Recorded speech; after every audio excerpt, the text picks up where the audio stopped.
Hi everyone, in front of me I've got HUAWEI Nova 11 and let me share with you how to check for the software updates on this device.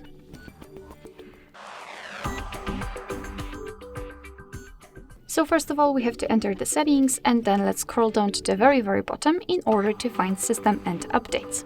As you can see, you will not really miss this option because it is at the very top. We've got the software update. So let's simply tap on it. And as you can see, your device will simply check if you've got any new updates to download.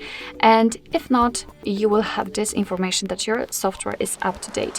However, if you are able to download something, download new update, your device will of course show it to you. We'll show you also the information about it, what is new there and what was fixed, and you will be able to simply download it and your device will apply it later on. Alright, so that'll be all. Thank you so much for watching. I hope that this video was helpful, and if it was, please hit the subscribe button and leave the thumbs up.